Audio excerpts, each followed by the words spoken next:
Bienvenue au bureau. Cette semaine, de la plage de Lytton, située juste au nord de Fremantle, en Australie occidentale. Ben oui, cette semaine, c'est la Kite Racing Oceanic Championships. Le kite, c'est vraiment une discipline dont on ne parle pas assez souvent. Alors, avant de vous présenter mon invité, on va d'abord aller faire un tour en Chine, jeter un œil à l'aperçu de la semaine, avant de terminer le journal aux Bahamas. Chine, Australie et les Bahamas. Ça vous ira, vous croyez? Moi, ça m'irait pas mal. Allez, c'est parti. Hôtel sympa, soirée agréable, tout est fait pour que les coureurs se régalent à Boao, sur l'île de Hainan, pour le championnat du monde des kites. Les conditions variées avec 3 journées ventées, suivies de 2 jours de vent faible à inexistant. Basée à San Francisco, Erika Heineken s'entraîne avec son frère Johnny et domine le kite mondial depuis quelques années. Ayant gagné 13 des 14 manches courues avant la finale annulée, elle est à nouveau sacrée championne du monde.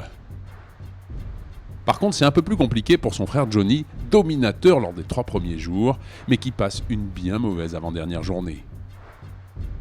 Disputée dans une brise évanescente, la seule manche de la finale homme confirme à la surprise générale la victoire de l'Allemand Florian Gruber. C'est tellement bon, ça va me prendre au moins 2 jours pour réaliser. J'ai toujours rêvé d'être champion du monde, c'est mon premier titre.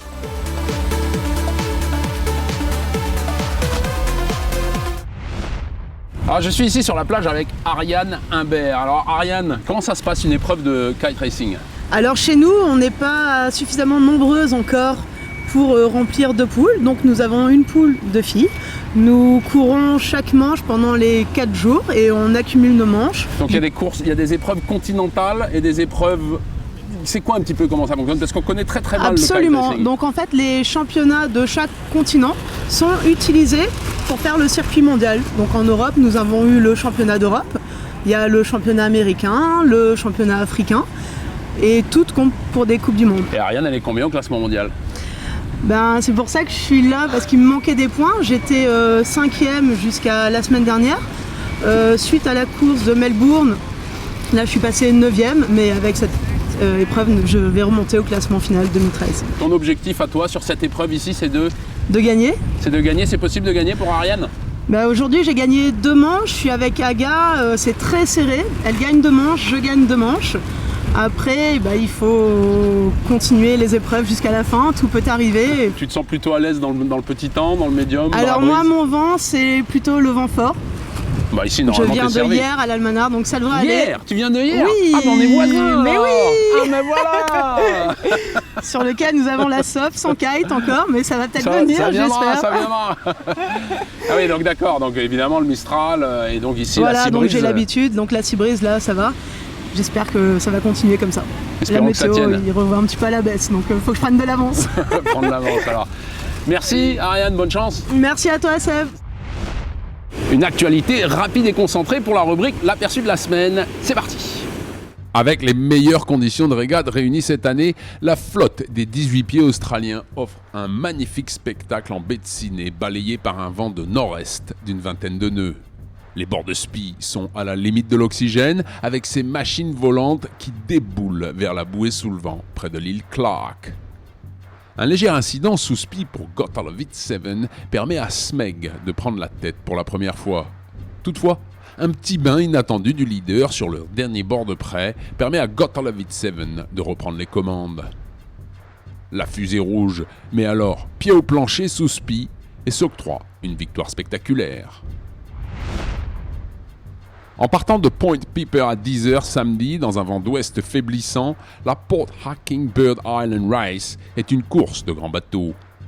Le Super Maxi Wildwood 11, skippé par Mark Richards, n'avait que 2 jours d'entraînement suite à la réparation de son tout nouveau mât en carbone ultra léger.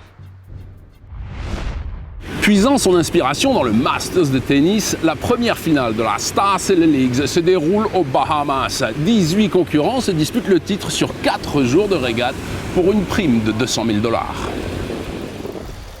La Star Sailor League est la création du millionnaire suisse et addict de la classe des stars, Michel Niklaus. Sa passion pour la voile est impressionnante et il aurait déboursé la bagatelle de 1 million de dollars dans cet événement. Ah oui, ça commence à devenir très sérieux comme dépense.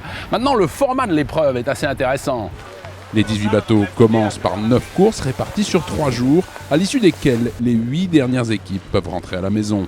Vient une 4e et dernière journée très innovante. Les 10 meilleurs équipages s'affrontent en 3 courses avec une élimination progressive. Et là, il faut que je vous explique un peu mieux, car c'est vraiment une première mondiale. Le dernier jour de course commence donc avec 10 bateaux pour 3 courses seulement. Après chaque course, les 3 derniers sont éliminés. Donc, même si les Brésiliens, Scheidt et Prada, survolent littéralement les 3 premiers jours de course, les compteurs sont remis à zéro samedi matin. Pour la première fois dans une épreuve en flotte, le vainqueur de la dernière manche remporte la timbale. Et ça, c'est ce qu'on appelle mettre la pression. Afin d'avoir une dernière manche parfaite, le comité de course décide de rallonger le parcours à 5 tours. Scheidt prend un départ parfait en bout de ligne et se propulse en tête dès la première bouée. Les Brésiliens et les Polonais se livrent une lutte acharnée dans le premier bord portant, mais Scheidt parvient à conserver un mince avantage. Alors que la brise se renforce, le barreur brésilien trouve une meilleure pression sur la gauche du plan d'eau et décroche le Polonais. Avec 24 secondes d'avance sur son second, il devient le premier vainqueur de la Star Sailor League. Nous avons très bien régaté toute la semaine, mais il nous fallait encore remporter la dernière manche. Et ça, c'est vraiment pas facile. C'était serré, très serré. Mais c'est comme ça doit être. Régater en star à ce niveau est une question de détail. Et on est super content d'avoir conclu le championnat en beauté.